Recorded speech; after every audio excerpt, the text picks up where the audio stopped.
বান্দা তার সাধ্যের সবটুকু চেষ্টার পরে নতজানু হয়ে যখন বলবে হাসবুনাল্লাহ, আল্লাহ তুমি আমার জন্য যথেষ্ট, নে'মাল ওয়াকিল, তুমি আমার শ্রেষ্ঠ অভিভাবক, তখন তার কি দরকার না দরকার এটা ডিল করে স্বয়ং আল্লাহ।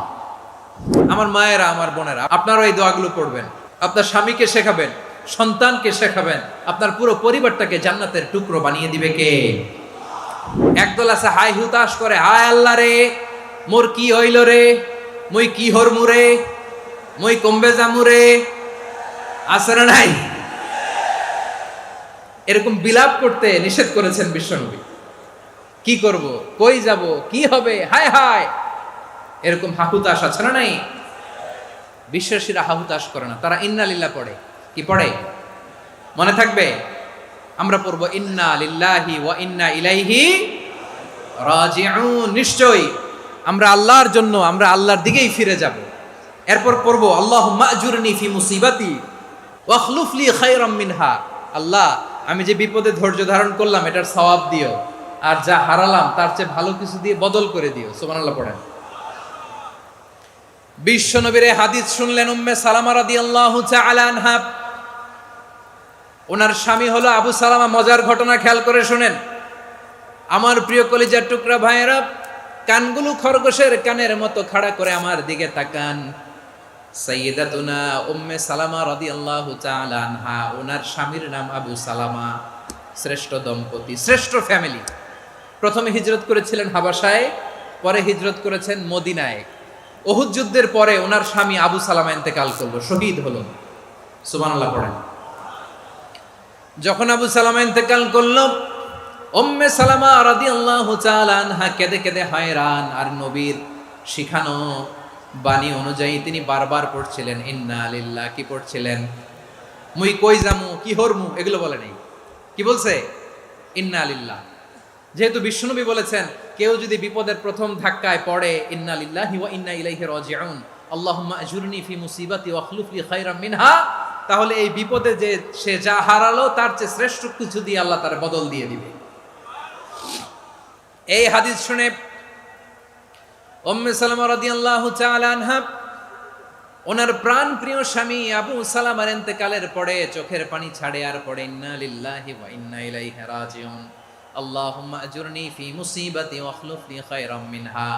বারবার এই দোয়া পড়ে চোখের পানি ছাড়ে, এই দোয়া পড়ে চোখের পানি ছাড়ে, আর মনে মনে বলে আবু সালামার মতো ভালো মানুষ মদিনাতে নাই, আবু সালামার চেয়েও ভালো মানুষ মদিনাতে নাই, তার চেয়ে ভালো মানুষ কি করে আল্লাহ তাআলা আমারে দিবে, তার চেয়ে ভালো মানুষ তো আমি মদিনাতে দেখি না।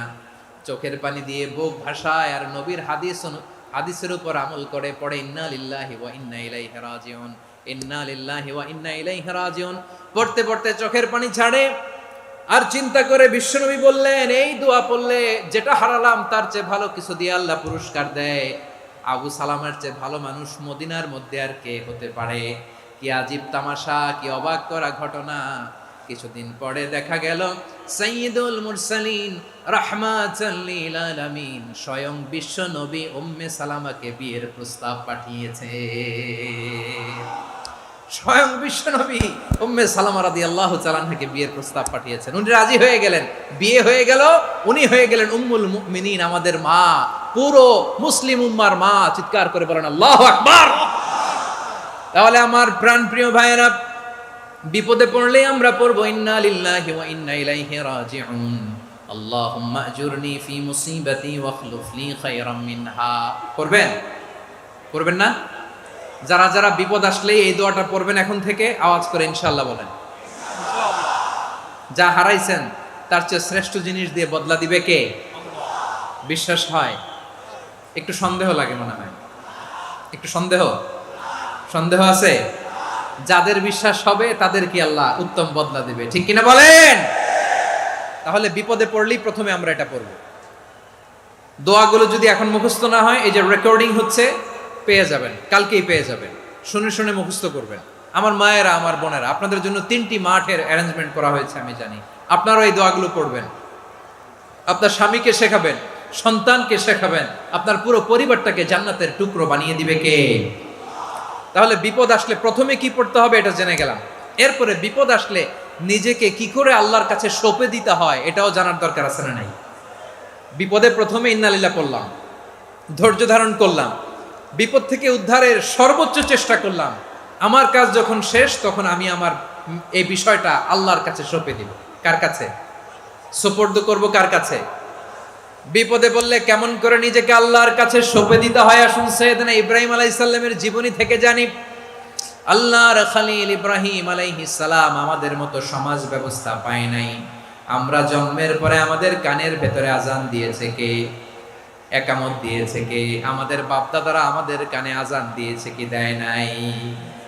আমাদের জন্মের পরেই তো আজান, একামত, বাড়ির পাশে মসজিদ, প্রতিদিন আজান, জুমার খুতবা, প্রতি মাসে মাসে তাফসিরুল কোরআন মাহফিল, মসজিদ, মিনারা, অভাব নাই। ঠিক কিনা বলেন? আপনি যেই সুন্দর ইসলামিক এনভায়রনমেন্ট পেয়েছেন, আমাদের ইব্রাহিম খলিল উনিও কি এরকম পেয়েছিলেন? হ্যাঁ, উনি জন্মের পর পরে ওনার কানে আজান দিছে কেউ? আমার প্রিয় ভাইরা, আগা গোড়া একটা শিরকি পরিবেশ উনি জন্মগ্রহণ করেছেন। উনি ছাড়া ওই তল্লাটে একজনও আল্লাহর উপর বিশ্বাসী নাই। কল্পনা করতে পারেন? গোটা তল্লাটে, গোটা দেশে বিশ্বাসী মুমিন, আল্লাহর উপর বিশ্বাস স্থাপনকারী কয়জন? সবাই বলেন কয়জন? বাকি সব মুশরিক। বাকি সব মুশরিক নিজের সাথে নিজে শক্ত বোঝাপড়া করে, অ্যানালজি করে, সেলফ কনভারসেশন করে উনি মহা সত্যের সন্ধান পেয়েছে।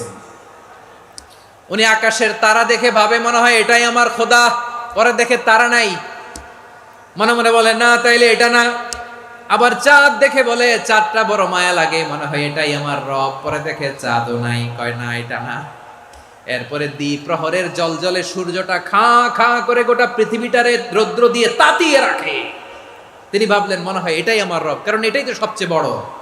কিন্তু বিকেল বেলা ওই সূর্যটাও যখন চলে যায়, সাইয়েদনা ইব্রাহিম বলে না এটাও তো নাই, আমার খোদা যদি আমারে ছেড়ে চলে যায়, বিপদে পড়লে আমারে উদ্ধার করবে কে? এভাবে নিজের সাথে অ্যানালজি, সেলফ কনভারসেশন করতে করতে করতে তিনি মহা সত্যের সন্ধান পেয়েছেন। সুবহানাল্লাহ পড়েন। সব শেষে তিনি ডিসিশন নিয়ে ঘোষণা দিলেন, ইন্নী ওয়াজ্জাহাতু ওয়াজহিয়া লিল্লাযী ফাতারাস সামাওয়াতি ওয়াল আরদা হানিফান ওয়া মা আনা মিনাল মুশরিকিন। নিশ্চয় আমি এমন সত্তার দিকে মনোনিবেশ করলাম, মুখাপেক্ষী হলাম, যিনি আকাশ বানিয়েছেন, জমিন বানিয়েছেন, আমি মুশরিক নই। সুবহানাল্লাহ। পারতেন? আপনি পারতেন? কেউ নাই, লক্ষ লক্ষ মুশরিক, আপনি একা। ওনার মতো এরকম বিচক্ষণতা দিয়ে আল্লাহরে খুঁজে পাইতে পারতেন আপনি? কি নবী ছিল, আল্লাহকে খুঁজে পেয়েছে। যখন আল্লাহর ইবাদত শুরু করলো, এই কথা ছড়ায় পড়লো চারদিকে। নমরুদ সাইয়েদনা ইব্রাহিমকে ডেকে পাঠালেন। নমরুদ বলে, ইব্রাহিম তুমি নাকি মূর্তির পূজা না করে কোন নতুন রবের ইবাদত করো, কে তোমার রব? সাইয়েদনা ইব্রাহিম বললেন, রব্বি আল্লাযী ইউহয়ী ওয়া ইউমীত, আমি এমন রবের ইবাদত করি যিনি জীবন দেন, যিনি মৃত্যু দেন। নমরুদ বলে, তাই নাকি? তোমার রব জীবন দেয়, মৃত্যু দেয়? আর এটা তো আমি দেই, আমিও তো জীবন দেই, আমিও তো মৃত্যু দেই। সাইয়েদনা ইব্রাহিম বললেন, কেমন করে তুমি জীবন দাও, মৃত্যু দাও, একটু দেখাও তো। নমরুদ জেলখানা থেকে দুজন কয়েদিকে ডেকে আনলো। কয়েদি এনে অর্ডার করলো, একটাকে এখনই শিরোচ্ছেদ, হেড অফ, ডেথ পেনাল্টি, মৃত্যুদণ্ড দেয়া হলো। ফিনকি দিয়ে রক্ত বেরোলো। নমরুদ বলে, দেখো দুজনকে ধরে আনলাম, একজন কয়েদিকে দিলাম ডেথ পেনাল্টি, মৃত্যুদণ্ড, ওরে মৃত্যু দিলাম। আরেকজন যে দাঁড়িয়ে আছে, চাইলে ওরেও আমি মৃত্যুদণ্ড দিতে পারি, কিন্তু না, ওরে আমি দিব না, ওরে আমি বাঁচায় দিলাম, ছেড়ে দিলাম, মানে জীবন দিলাম। দেখো ইব্রাহিম, তোমার চোখের সামনে একজনরে মৃত্যু দিলাম, আরেকজনরে জীবন দিলাম। আপাত দৃষ্টিতে তাই তো, একজনরে তো জীবন দিল, আরেকজনরে মৃত্যু দিল। সাইয়েদনা ইব্রাহিম এবার বিপাকে পড়ে গেলেন। কিন্তু এক একজন নবীকে আল্লাহ এমন উইজডম, বিচক্ষণতা দিয়ে এই জমিনে পাঠিয়েছেন। মুহূর্তের মধ্যে আল্লাহর খলিল ইব্রাহিম বললেন, فإن الله يأتي بالشمس من المشرق فأت بها من المغرب فبهت الذي كفر। আল্লাহর খলিল ইব্রাহিম বললেন, নমরুদ বুঝলাম তুমি জীবন দাও, মৃত্যু দাও, দেখলাম, কিন্তু আমার রব, আমার আল্লাহ প্রতিদিন সকালবেলা উষা লগ্নে ওই পূর্ব দিগন্ত থেকে সূর্যটাকে উদিত করেন, সাঁঝের বেলা, বিকেল বেলা, কুথুরি লগ্নে, সন্ধ্যা বেলা ওই দ্বিপ্রহরের জল জলে সূর্যটাকে পশ্চিম দিগন্তে ডুবিয়ে দেন। মানে সকালবেলা পূর্ব দিক থেকে উদিত করা সূর্যটাকে পশ্চিম দিকে বিকেলে তিনি ডুবিয়ে দেন। তুমি যদি পারো ওই সূর্যটাকে পশ্চিম দিক থেকে উদিত করে পূর্ব দিকে ডুবিয়ে দাও। সুবহানাল্লাহ পড়বেন না? দেখেন, ইনস্ট্যান্ট ইন্টেলেক্ট, মুহূর্তে বিচক্ষণতা, উইজডম কাকে বলে? নমরুদ পারবে? নমরুদের বাপ পারবে? ওর 14 গোষ্ঠী, গোটা বিশ্বের সব ক্ষমতাধর রাষ্ট্রনায়করা একসাথে হলে পারবে? ফাবুহিতাল্লাযী কাফার, পারে নাই, ব্যর্থ হয়েছে। এবার তেলে বেগুনে জ্বলে উঠেছে, রেগে মেগে আগুন বলে ফালকুহু ফিল জাহিম। ওর সাথে তর্ক নাই, না পেরে এবার এটারে আগুনে ফেলা। বিশাল বিশাল গাছ কেটে লাকড়ি এনে আগুনের কুণ্ডলি বানানো হলো, দাও দাও দাও দাও করে আগুন জ্বলে। আল্লাহর খলিল ইব্রাহিমকে আগুনে নিক্ষেপ করা হবে। আল্লাহর খলিল সাইয়েদনা ইব্রাহিমের হাতের মধ্যে রশি দিয়ে টাইট করে বাঁধা হলো, পায়ের মধ্যেও টাইট করে রশি দিয়ে বাঁধা হলো। আল্লাহর খলিল ইব্রাহিমকে আগুনের কুণ্ডলির মধ্যে ফেলা হবে।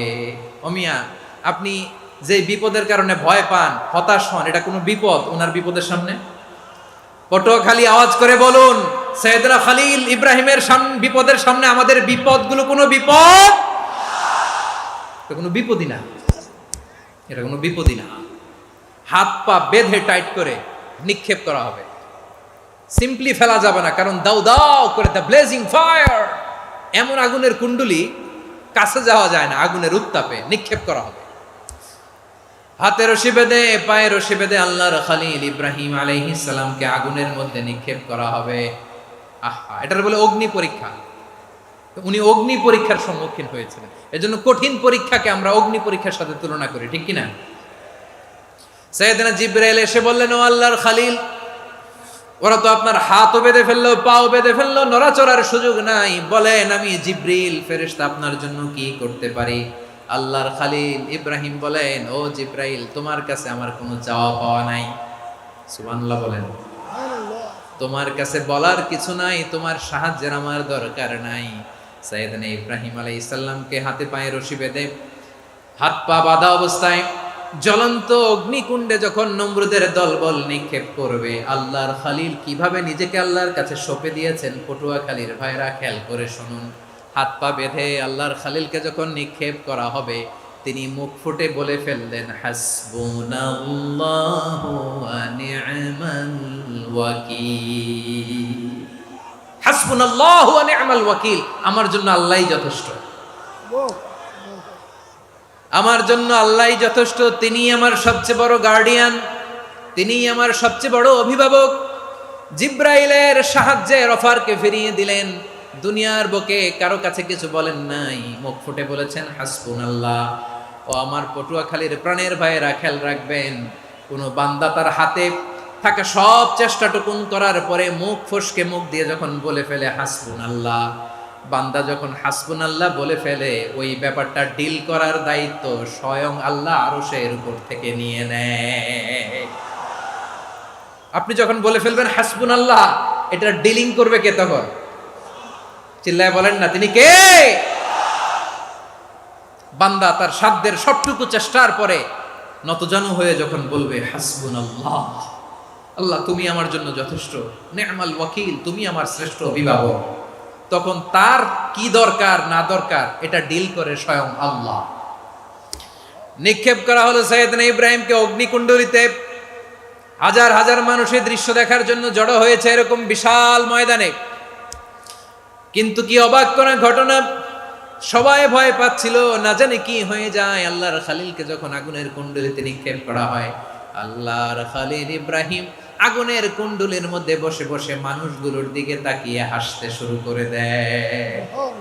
কারণ আকাশ থেকে রব্বুল আলামিন স্পেশাল ভার্ডিক্ট নাজিল করেছেন, স্পেশাল হুকুম জারি করেছেন, কুলনা ইয়া নারু কুনি বারদান ওয়া সালামান আলা ইব্রাহিম। ও আগুন, খবরদার, সৃষ্টির শুরু থেকে তোকে একটা ধর্ম আমি বাতলে দিয়েছিলাম, তোর ধর্ম আগুনের ধর্ম হলো যা পাবে জ্বালিয়ে ছারখার করবে। আল্লাহ বলল, আগুন তোর ধর্ম দিয়েছিলাম তুই সব জ্বালিয়ে পুড়িয়ে ছারখার করে দিবি, কিন্তু ক্ষণিকের জন্য আমি তোর জ্বালিয়ে দেওয়ার ক্ষমতাটাকে কেড়ে নিলাম, জ্বালিয়ে ভস্ম করে দেওয়ার ক্ষমতা আমি কেড়ে নিলাম। কুনি বারদান, ঠান্ডা হয়ে যা। কিন্তু এত বেশি ঠান্ডা হবি না আবার আমার ইব্রাহিমের জন্য সর্দি লেগে না যায়। সুবহানাল্লাহ, এত আস্তে বললে হবে? কুনি বারদান, বার্দ মানে বরফ, ঠান্ডা।